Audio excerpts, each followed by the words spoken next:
Seja bem-vindo ao canal da IBG. Se você está nos assistindo é porque você tem o interesse de crescer na sua fé.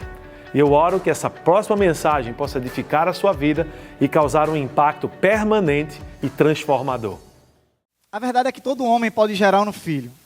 Essa é a grande verdade. Mas nem todo homem sabe ser pai. E na Bíblia, existe uma dupla que sempre me emociona muito quando eu estou estudando. Paulo e Timóteo. É interessante que Paulo, ele nunca foi um pai biológico, nunca foi o pai biológico de Timóteo. A Bíblia nos conta que Timóteo tinha uma mãe judia, o nome dela era Eunice, e tinha sua avó Loide, mulheres de fé. Isso nós vemos em 2 Timóteo capítulo 1, versículo 5. A Bíblia vai falar: lembrou da sua fé sem fingimento, Paulo falando para Timóteo, a mesma que primeiramente habitou em sua avó Loide e em sua mãe Eunice, e estou certo que hoje também habita em você. O que a gente sabe um pouco da Bíblia é que o pai de Timóteo ele era grego. E tudo indica que ele não tinha participação na fé de Timóteo, na fé do filho. Timóteo cresceu numa casa onde faltava a figura paterna e espiritual. E é aí que Paulo entra na história. Paulo encontra Timóteo ainda jovem na cidade de Listra, e o que acontece dali para frente é uma das mais belas histórias de relação de paternidade espiritual que existe nas Escrituras. Eu poderia falar de qualquer outra parte aqui das Escrituras que vai falar de bons pais também. Eu poderia falar de Labão, eu poderia falar de Jacó, de Isaac, mas que foram pais biológicos dos seus filhos. Mas eu decidi falar hoje de um pai que não é biológico, mas que se tornou um pai incrível para um jovem da cidade de Listra. Paulo chama Timóteo de verdadeiro filho na fé. 1 Timóteo capítulo 1, versículo 2 vai falar isso aí. E de filho amado, em 2 Timóteo capítulo 1, versículo 2. Um homem que não gerou, mas decidiu no seu coração ser pai. Quando criança, eu tenho também várias histórias, várias memórias do meu pai biológico. E como eu já falei daqui das outras vezes, quando eu fui falar em alguma coisa em relação ao Dia dos Pais, acredito que é a primeira vez que eu estou pregando no Dia dos Pais, mas em alguma mensagem especial que pediram para dar no Dia dos Pais aqui, eu sempre falo que ele foi um herói, né? Para mim, para minha irmã, para nossa família. Porque eu lembro das coisas que aconteceram em casa, dos apertos que a gente passou na vida. Isso é normal, toda a família passa. Não é estranho. Mas quando criança eu me lembro de algo muito especial que marcou a minha vida. Eu tinha mais ou menos 6 a 7 anos, eu acredito, o meu pai estava desempregado. E aí estávamos passando por um momento de aperto financeiro, como acontece, tem um pai que trabalha. E o meu pai saía para arrumar algum serviço, e muitas vezes ele saía de casa sem comer nada, porque não tinha. Ou ele deixava para a gente, ou ele comia e a gente ficava sem. Então ele decidia deixar para a gente e ia-se embora para o meio da rua lá para arrumar alguma coisa, para poder trazer algo para a gente, trazer um pão naquele dia. Mas apareceu um outro homem na minha vida que é uma figura de um pai também, um pai espiritual.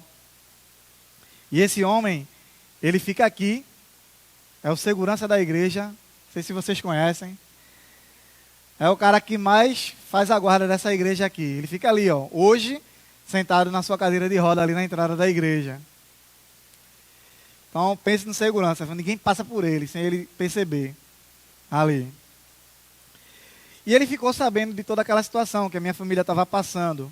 E ele decidiu fazer algo a respeito daquele momento que a gente estava passando. Ele chegou em casa com alimentos e perguntou se poderia ajudar mais em alguma coisa.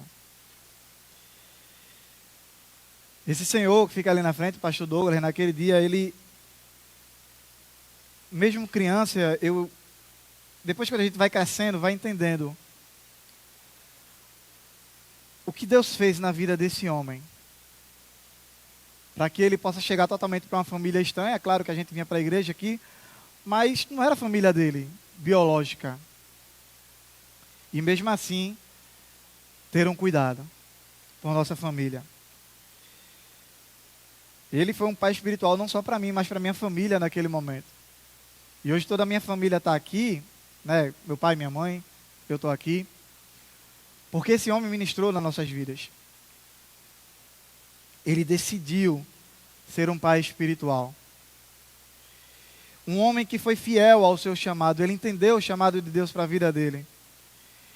Hoje eu posso dizer que eu estou aqui porque esse homem permitiu que o Senhor Jesus trabalhasse na vida dele um coração de um pai que impactasse a minha vida.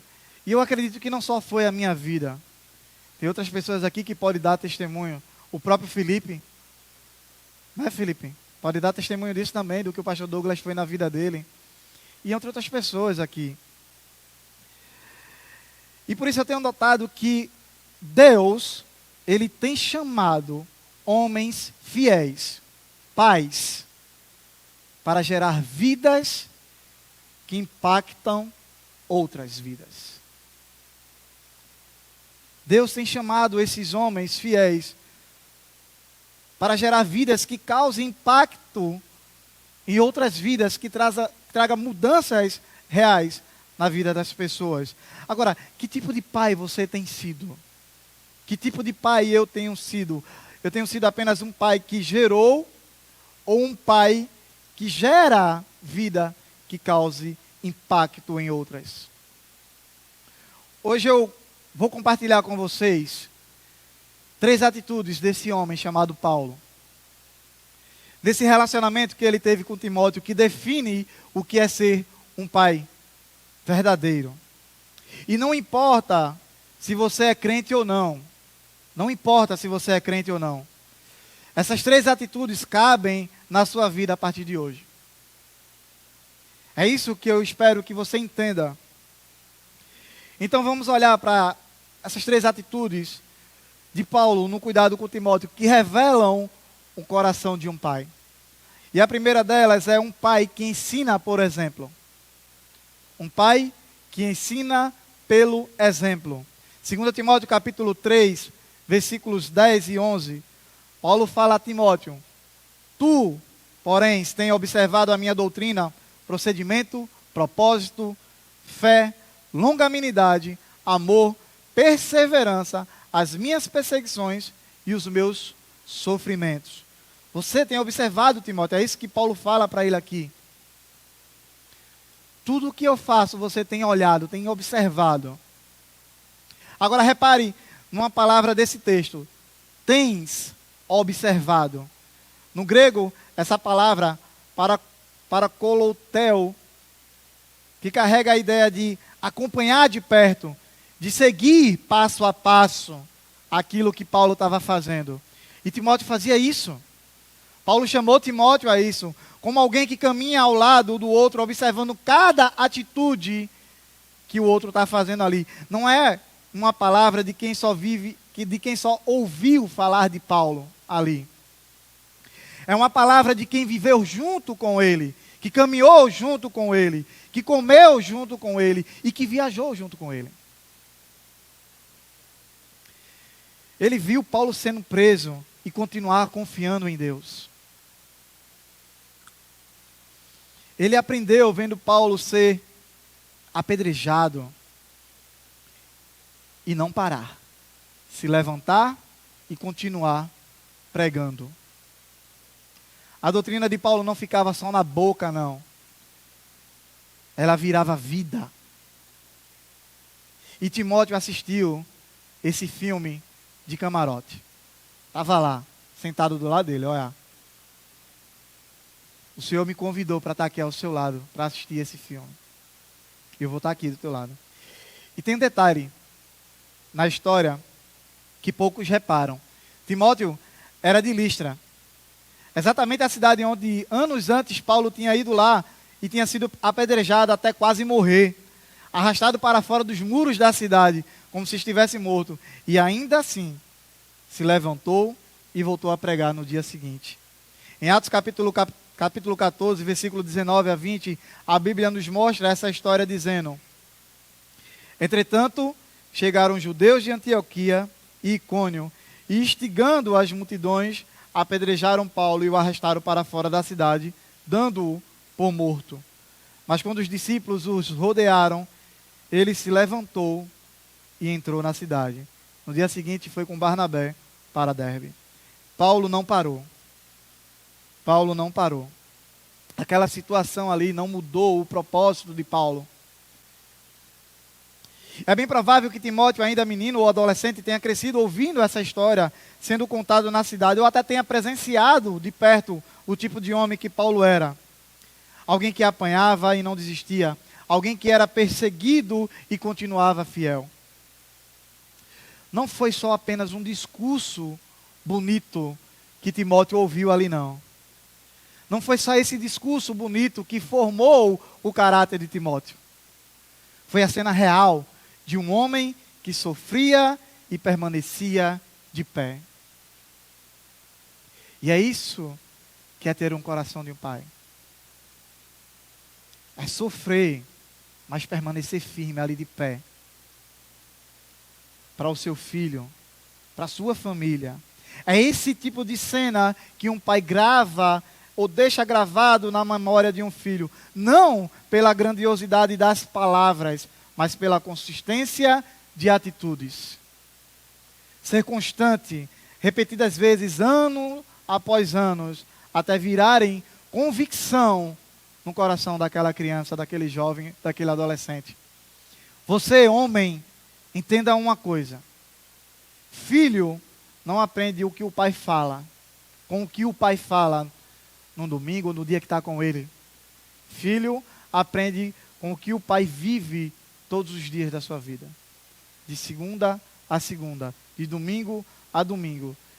As nossas atitudes vão falar muito mais alto do que as nossas palavras. Hoje em dia a gente vive numa geração de status e stories. Tem pai que posta versículo, aqueles que são cristãos, né? Bonito, no WhatsApp, de manhã, e grita com a esposa à noite. Na frente dos filhos. Tem homem que compartilha a reflexão sobre paciência nas redes sociais, mas não tem 5 minutos de paciência para ensinar um filho uma tarefa de casa, e quando ele está errando é pior ainda. Porque você ensina, né? Aí o filho vai lá, faz, aí tu ensina tudo direitinho, aí o filho erra. Bicho, eu acabei de te ensinar isso aqui, e o cara começa a perder a paciência com aquilo ali. E é engraçado a inconstância, né? Você compartilha sobre reflexão, sobre paciência, mas quando está com seu filho lá, você não tem aquela paciência de estar com ele lá. As crianças e adolescentes de hoje em dia, eles têm um radar afinadíssimo para a hipocrisia. Eles vão olhar esse tipo de atitude e vai dizer, ué, como é que o cara está compartilhando aqui, está falando sobre ter paciência e não está aguentando 5 minutos aqui para me ensinar a minha tarefa de casa? Que tipo de hipocrisia é essa? Eles não escutam o que a gente fala. Eles decoram o que a gente faz. É isso que as crianças fazem. Ele vai olhar você todos os dias, o que você faz, as suas tarefas no dia. Eu conheço algumas histórias, eu já vivenciei, você talvez já tenha vivenciado algumas histórias de quando, até seu próprio filho, de quando alguém chegar para ele assim e perguntar, o que você quer ser quando crescer? E a criança chegar assim e dizer, eu quero ser igual ao meu pai. Maravilhoso, né? Quando a criança fala isso. É maravilhoso. Quero ser igual ao meu pai. E o motivo não era porque o pai é rico, não. Famoso ou tinha um cargo importante. Foi que mesmo cansado, esse pai chegava todos os dias em casa e tinha um boa noite, um eu te amo, ficava com o filho ao lado, brincava com o filho. Por isso que ele diz, eu quero ser igual ao meu pai quando crescer. Porque de fato esse pai é um herói para essa criança. Aquela pessoa que sempre trata a mãe da criança com respeito, que o filho nunca viu mentir uma vez. Esse pai, ele prega mais do que qualquer sermão que ele possa dar. Ele prega o maior dos sermões, sem palavras ditas. Pense, meu filho ele tem 13 anos hoje. Tem 13 anos. E Eu tenho um carro hoje, mas ele já andou comigo de moto também, quando eu tinha moto. E aconteceu algumas situações com a gente, né? De tipo, alguém dá uma fechada. E aí, ele vai observar a minha reação ali. Teve uma vez a gente estava indo para a Feira do Cordeiro de manhã, que ele gosta de ver animais, esse negócio aí. Bora lá. O passeio da gente era ir para a Feira do Cordeiro ou ir para Madalena, para ver os animais lá. E a gente foi de manhã cedo, a gente saiu daqui umas 5 horas da manhã, porque a Feira do Cordeiro começa na madrugada, né? E rola até 10 horas da manhã no máximo. E a gente foi na madrugada, de 5 horas da manhã do domingo, a gente tinha que voltar para vir para o culto.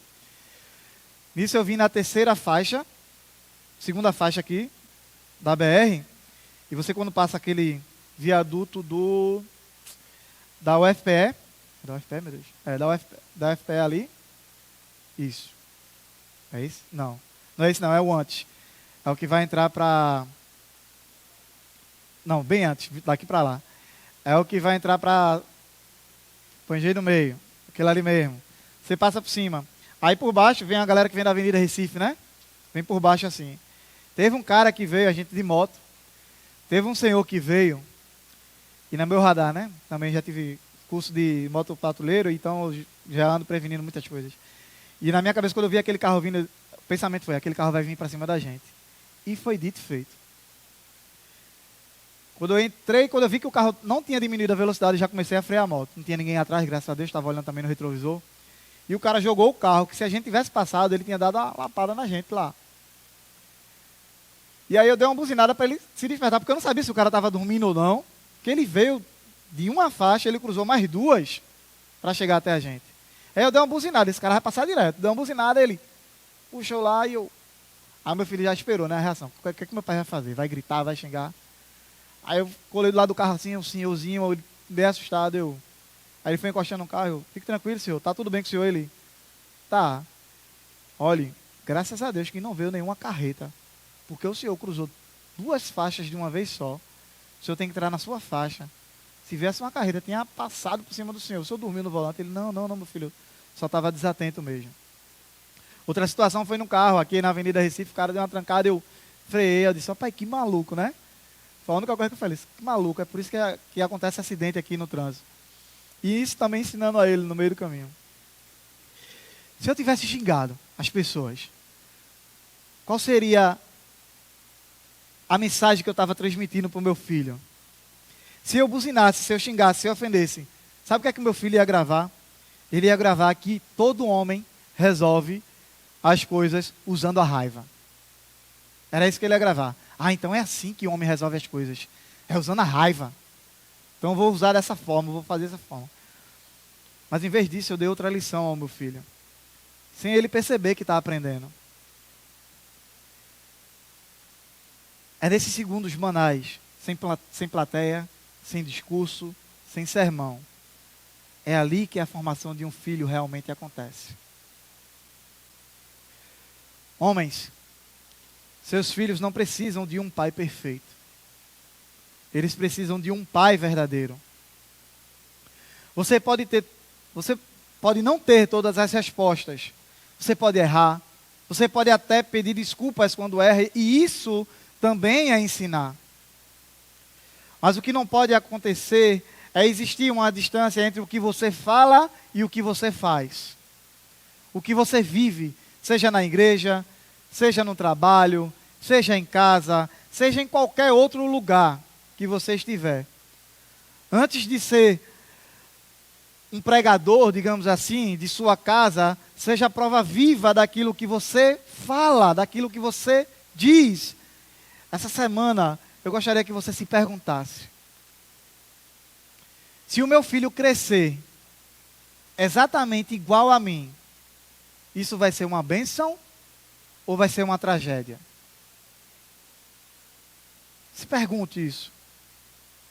Ensinar por exemplo é essencial. Mas o exemplo sozinho, ele não basta. Um pai pode viver da forma correta diante do filho e mesmo assim deixar uma lacuna gigantesca se nunca disser em voz alta o que sente. Paulo não só viveu diante de Timóteo, ele também abriu o coração para Timóteo. E aí que nós chegamos à segunda atitude, para ser um pai que gera vida, que impacte outras, que é de um pai que expressa amor e reconhece valor. Um pai que expressa amor e reconhece o valor. No texto de 2 Timóteo, capítulo 1, versículo de 2 a 4, Paulo fala ao amado filho Timóteo, que a graça, a misericórdia e a paz da parte de Deus Pai e de Cristo Jesus, nosso Senhor, esteja com você. Dou graças a Deus, a quem desde os meus antepassados sirvo com consciência limpa, porque sem cessar lembro de você nas minhas orações, noite e dia. Lembro-me das lágrimas e estou ansioso por ver você, para que eu transborde de alegria. Paulo é o mesmo homem que enfrentava naufrágios, que enfrentou açoites, prisões, sem se abalar. Aqui aparece chorando. Chorando de saudade, desejando abraçar seu filho na fé, Timóteo. No grego, a expressão usada para filho amado é agapatekon. Um filho profundamente querido. Um alvo de amor que escolhe, que se doa, que não depende de mérito algum. E não fica só nisso. Eu queria convidar você a abrir a sua Bíblia aí, em Filipenses, não vai ter aqui, e isso é de propósito, porque eu quero que você abra um pouco a sua Bíblia aí. Em Filipenses capítulo 2, e o tempo que você está abrindo, eu estou tomando um gole d'água aqui, porque a garganta está começando a ficar seca.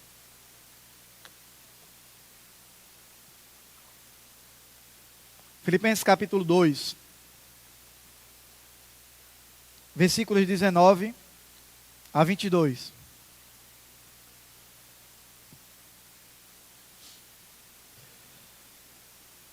Filipenses 2, 19 a 22. Vai dizer assim o texto. E espero no Senhor Jesus, que em breve vos mandarei Timóteo. Paulo dizendo que vai mandar Timóteo lá para Filipos, para aquela igreja lá. Para que em breve também eu esteja de bom ânimo, sabendo dos vossos negócios, porque a ninguém tenho de igual sentimento que sinceramente cuide do vosso estado, porque todos buscam o que é seu e não o que é de Cristo. Mas bem sabeis qual a sua experiência de Timóteo, e que serviu comigo no Evangelho como filho ao Pai. Paulo escreve algo impressionante aqui nesse texto, como filho ao Pai. Timóteo, ele serviu comigo na obra do Evangelho. Paulo não tinha vergonha nenhuma de dizer publicamente que amava Timóteo. Ele tinha orgulho dele. Ele falava, eu tenho orgulho desse cara, eu sinto falta desse cara. Vale entender o pano de fundo aqui dessa história aqui, da carta, no momento que vivia isso aqui. Paulo escreve 2 Timóteo preso em Roma, esperando ser executado quase no fim da vida. E mesmo diante da morte, com tantos outros assuntos urgentes para tratar, a primeira coisa que vem à mente dele é a saudade que ele tem de Timóteo. É a primeira coisa que vem na mente dele. É as lembranças das lágrimas dele. Provavelmente, lágrimas de uma despedida. Na última vez que se viram, isso mostra que, para Paulo, a relação de afeto ali, entre pai e filho, não era algo secundário. Não era apenas um detalhe sentimental sem importância. Ao contrário, era uma parte central da fé e da vida. No mundo antigo, onde homens, eles não expressavam o seu sentimento ali, eles não verbalizavam, era muito raro eles fazerem isso ali, uns pelos outros. Paulo vai lá e rompe o padrão. Ele descreve abertamente saudade, alegria e lágrimas nessa carta aqui, nesse texto de Filipenses. E o texto de Filipenses vai e reforça cada vez mais isso aí publicamente. Paulo compara Timóteo a um filho na frente de toda a igreja de Filipe, dizendo que ninguém mais tinha o mesmo cuidado sincero por eles. Não era um sentimento que guardava só no coração. Era um sentimento declarado, visível, testemunhado por outros. Veja, perceba isso. Principalmente a gente que é homem. É muito difícil, né, velho? Muito difícil a gente chegar assim e dizer isso pro filho. Amor que não é dito é amor que a criança nunca teve certeza que existiu. Se você não chega para o seu filho e diz assim, ó, eu te amo, cara, ou para sua filha, eu te amo. Ele pode até imaginar, meu pai ama, mas ele não vai ter aquela certeza. Eu já perdi a conta de vezes que eu converso com amigos, colegas de trabalho, homens de 40, 50, 60, menos de idade do que isso também, chorando como criança, ao lembrar de que nunca tinha ouvido do seu pai, eu tenho orgulho de você, eu te amo. A gente conversando, eles lembrando, eles começam a chorar. Hoje esses homens já são avós e ainda carregam essa ferida aberta no seu coração. A gente vive numa cultura que ensinou o homem a demonstrar amor comprando coisas, pagando as contas, pagando dívidas, trazendo o sustento para casa, fazendo tudo isso aí, pagando escola, colocando presentes para as crianças. Isso é importante, mas não é isso que eu estou dizendo, eu não quero desprezar isso aí. Tá? Isso é importante, mas é uma geração que esqueceu de ensinar o homem a olhar no olho do filho assim, fixamente, e dizer, olha, eu te amo, eu tenho orgulho de você. Eu sou grato a Deus por você existir. Existe uma diferença entre um pai que sustenta a casa e um pai que constrói a identidade do filho.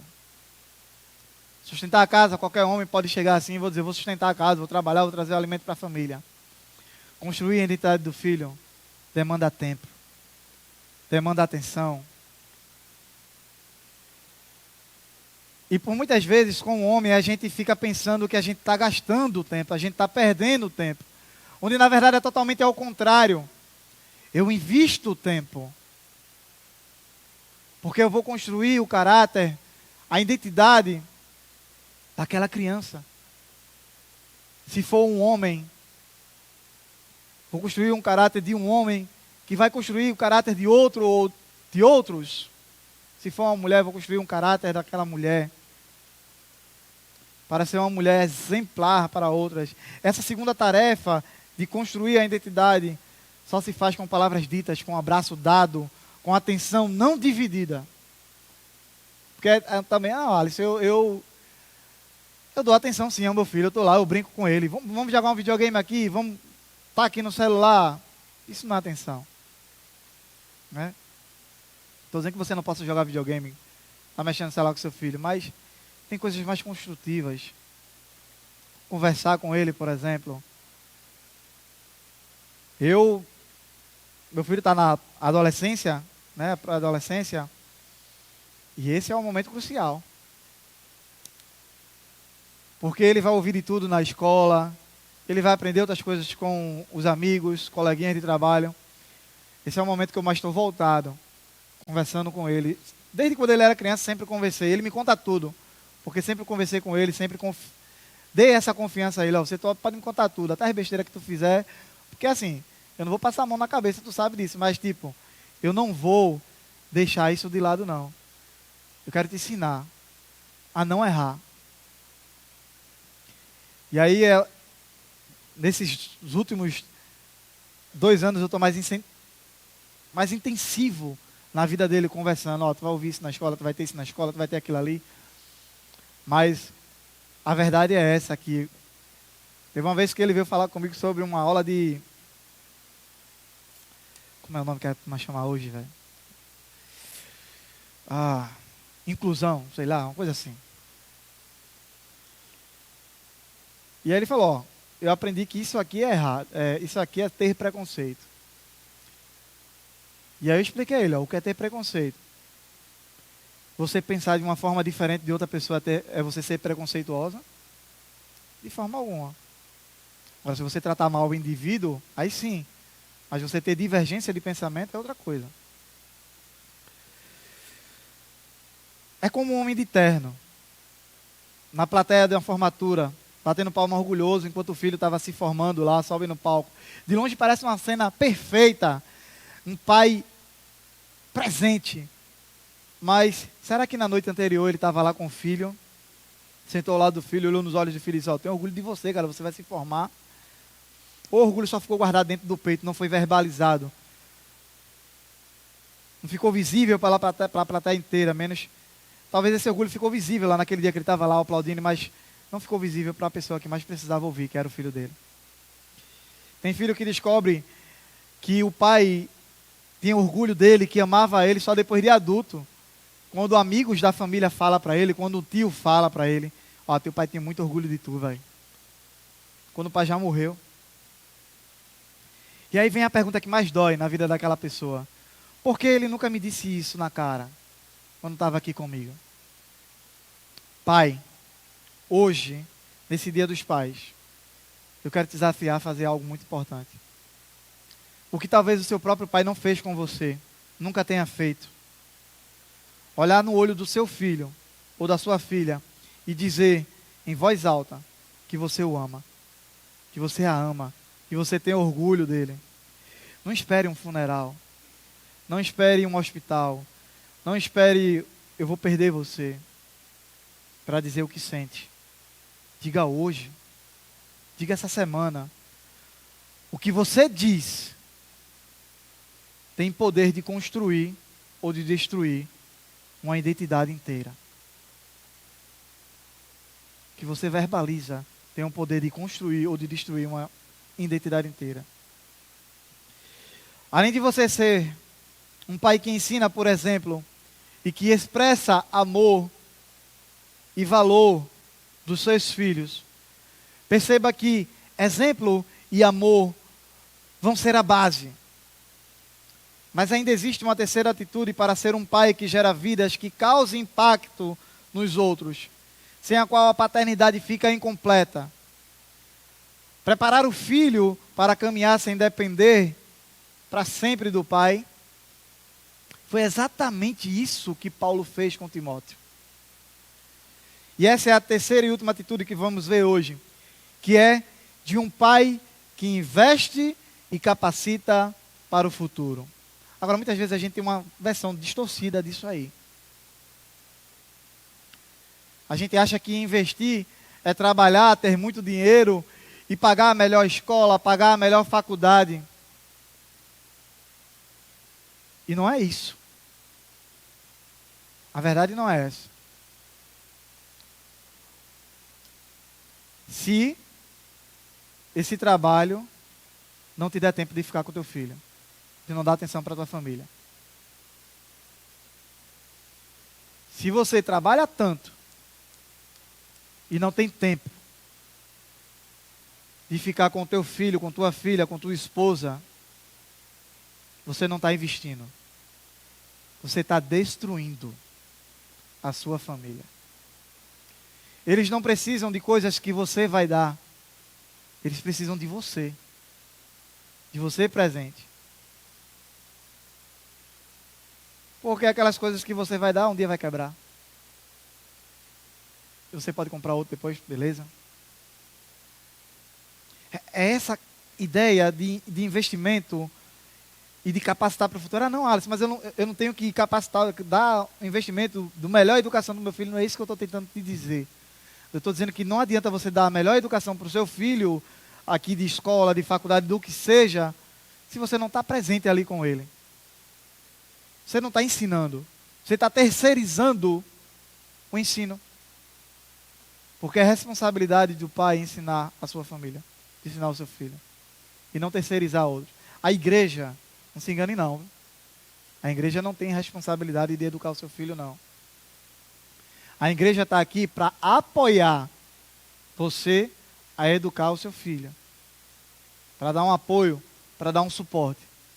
Mas ela não tem responsabilidade de educar, não. A responsabilidade é sua. E se você negligencia isso, a culpa é sua, não da igreja. Em 2 Timóteo capítulo 2, versículo 1, 2, Paulo fala a Timóteo as seguintes palavras. Tu, pois, meu filho, fortifica-te na graça que há em Cristo Jesus. E o que de mim, entre muitas testemunhas, ouvistes e viste também, transmite-o a homens fiéis que sejam idôneos para também ensinarem a outros. Paulo não criou um discípulo dependente, ele criou um sucessor. E essa é a nossa missão. Repare que Paulo não guarda o conhecimento para si, ele transmite, ele capacita, ele confia responsabilidades nas mãos de Timóteo. E mais, em 1 Timóteo capítulo 4, versículo 12, Paulo vai escrever: ninguém despreze a tua mocidade. Não é porque Timóteo era novo que as pessoas tinham que desprezá-lo, não. Timóteo era exemplo de homens muito mais velhos, muito mais maduros ali naquela igreja, onde ele estava, sendo pastor. Ser exemplo dos fiéis, é o que Paulo fala. Ninguém despreze a tua mocidade, mas ser exemplo dos fiéis. Nessa época era comum que os jovens não fossem levados a sério, em posição de liderança, mas Paulo publicamente, ele defende a capacidade de Timóteo diante de todos ali. Ó, esse cara é capaz. Foi ele que eu ensinei de perto. E agora estou enviando a vocês. Ele o envia em missões importantes. E a gente já leu o versículo de Filipenses capítulo 2, 19. Quando ele fala que eu espero no Senhor Jesus, em que em breve vos mandarei Timóteo. Ele envia a Timóteo as missões. Ele confia a Timóteo tarefas de peso. Paulo não estava protegendo Timóteo do mundo. Ele estava preparando Timóteo para o mundo. Repare também na estrutura da frase de 2 Timóteo capítulo 2, versículo 2. Que ele fala, ensina a homens fiéis. Paulo vem aqui, ensina Timóteo. Timóteo aprende, vai lá, ensina, tem o dever de ensinar homens fiéis. E o que é que ele fala sobre esses homens fiéis? Que eles ensinem outros. Vê a progressão. Eu pego um cara aqui do meu lado. Vem cá, um jovem, o meu filho mesmo.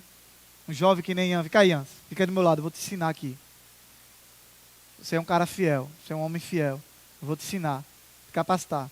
E você vai transmitir para outro.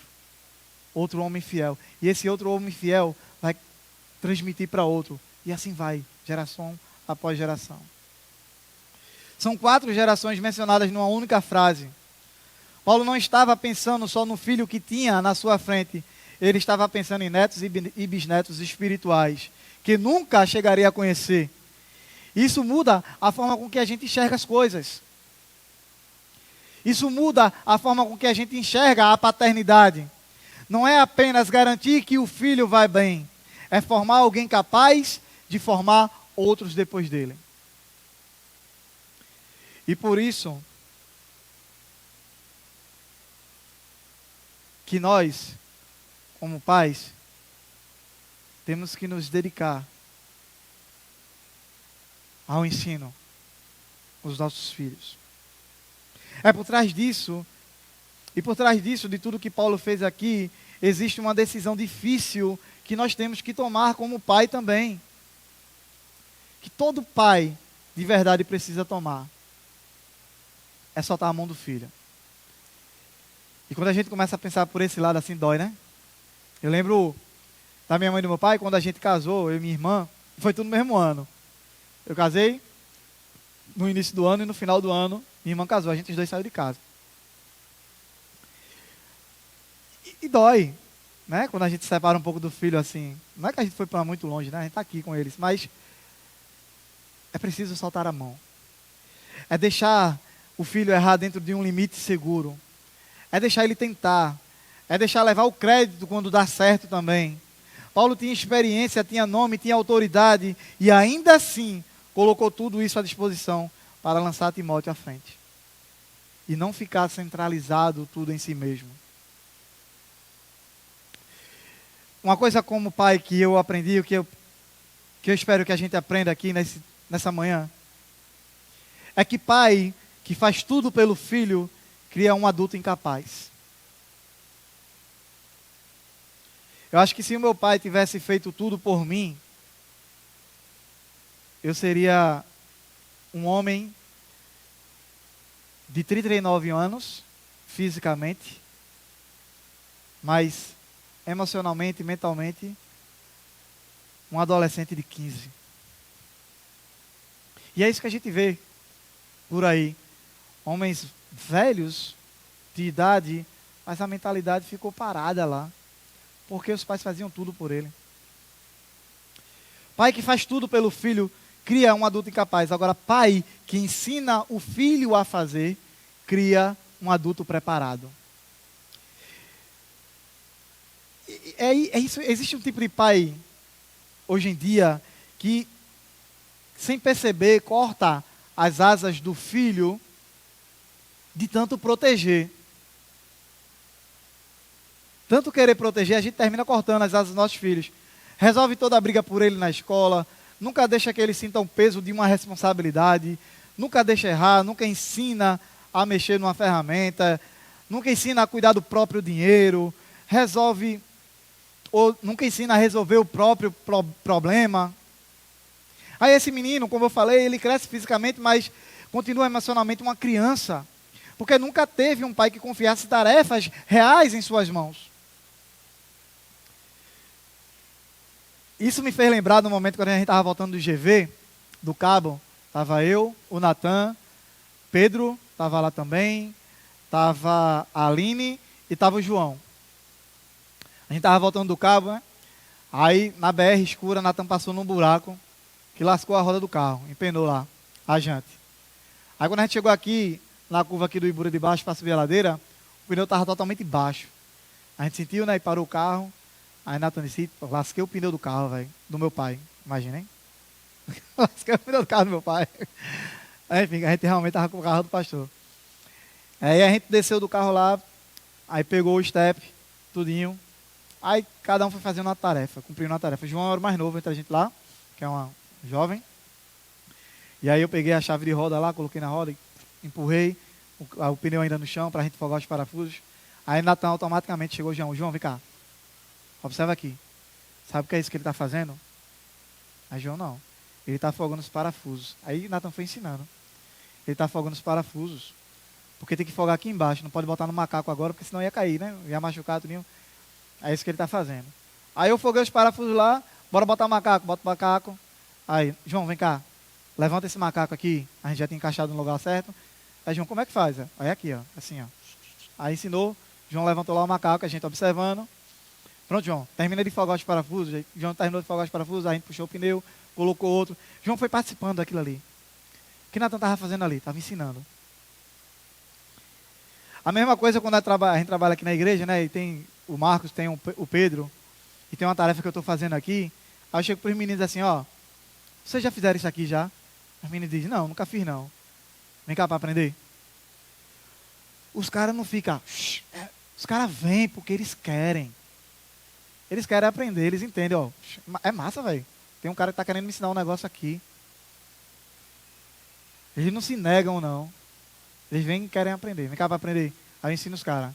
Aí eu até tiro onda, né? Só ensino uma vez, viu? Não ensino mais não. Ou aprende dessa vez, ou da próxima vez. Estou ensinando aqui, da próxima vez vai fazer sozinho. Se fizer cagada, vai levar lapada. Aí os caras começam a rir, né? Porque já para tirar ali. Mas a gente vai dando tarefas para esses jovens, para que eles possam desenvolver e não ficar jovens pelo resto da vida, porque eles vão ficar mais velhos, vão ter família, tem que aprender. O meu filho mesmo, ultimamente quando eu vou buscar às vezes ele na escola, ou quando eu vou levar de carro, a gente vai mais andando do que ir de carro, porque tem mais preguiça de entrar aqui, ligar o carro, sair, do que ir andando direto. Mas quando a gente está um pouco mais apressado, eu venho para ele, ó, bora, tu vai aprender a dirigir, porque caso precise um dia, tu tem alguém que socorra aqui. Ensinando ele a dirigir. É uma besteira. A gente começa a olhar, espera aí, pô, ensinar o cara a trocar uma roda de carro, ensinar um cara a apertar um parafuso, ensinar um cara a furar, usar um martelete. Ele não sabe usar não, viu? Não sabe usar não. A primeira vez quando a gente pegou o martelete também, a gente fez besteira. Pelo menos eu fiz. Nunca tinha pego. Quando a pessoa estava me ensinando para usar, ó, isso aqui é assim. Mas acontece. São essas besteiras que a gente tem na nossa cabeça como besteira, que comunica a eles a seguinte frase: você é capaz. Eu confio em você. É esse tipo de investimento que constrói homens e mulheres prontos para voar. É essa a diferença entre dois pais.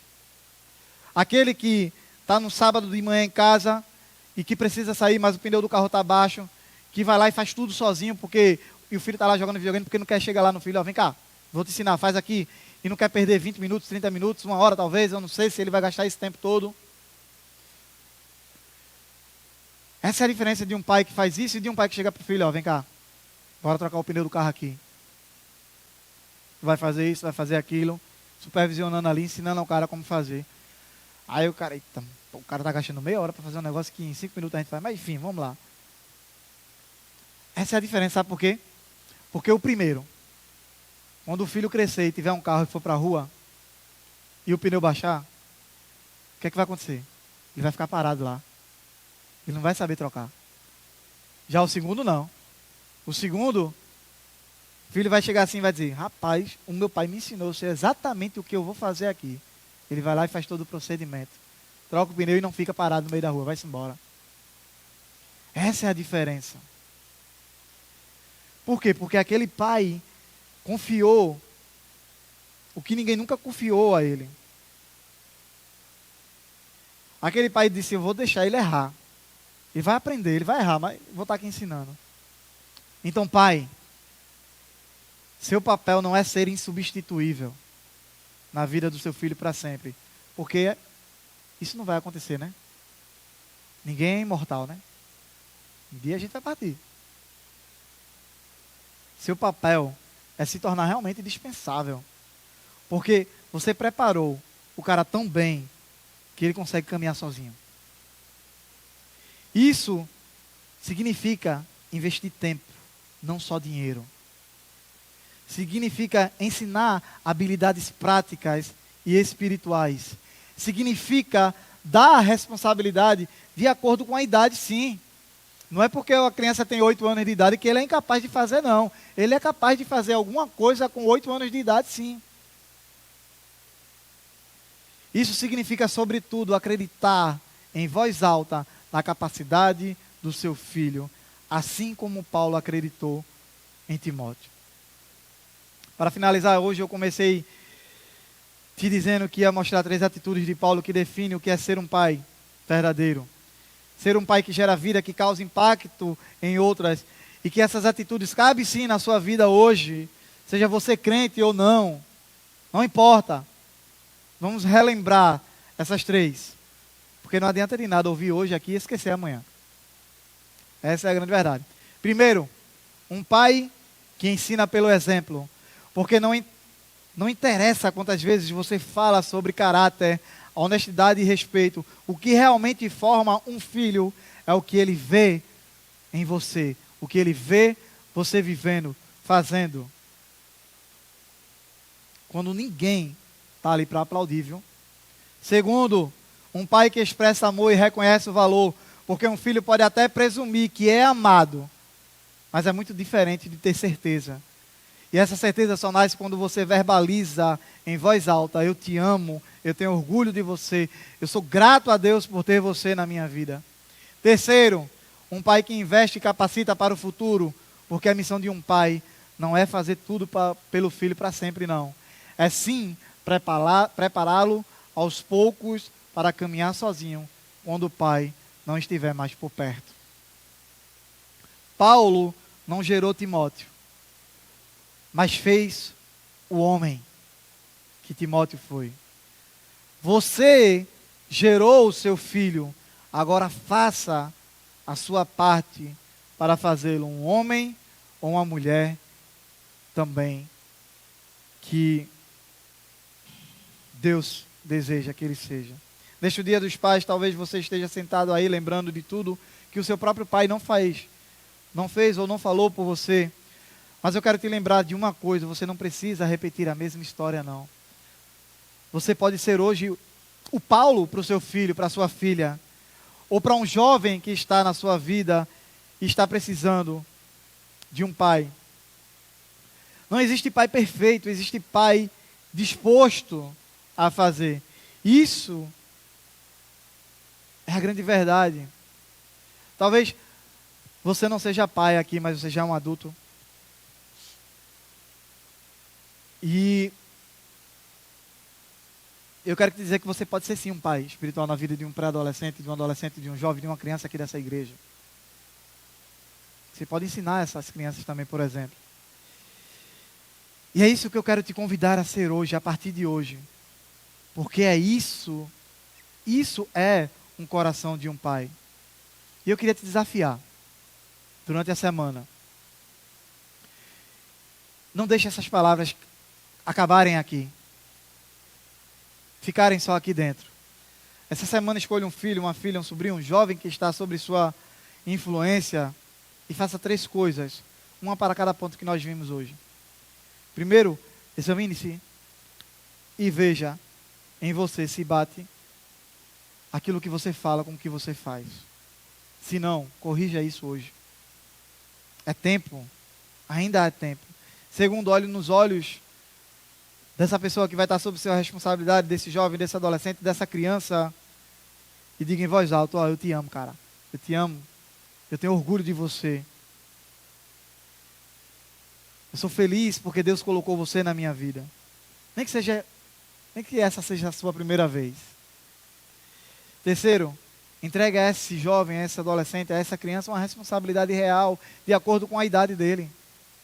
E diga publicamente na frente de outras pessoas: ó, eu confio que ele vai fazer isso aqui, porque ele é capaz. 3 atitudes, uma semana, um homem disposto a mudar a história. Seja, a partir de hoje, um Paulo para o seu Timóteo. Deus acabou de falar com você. Eu espero que você tenha escutado ele atentamente e que você possa tomar passos práticos para que a transformação realmente ocorra na sua vida. Continua voltando aqui, aciona o sininho para continuar crescendo em sua jornada cristã.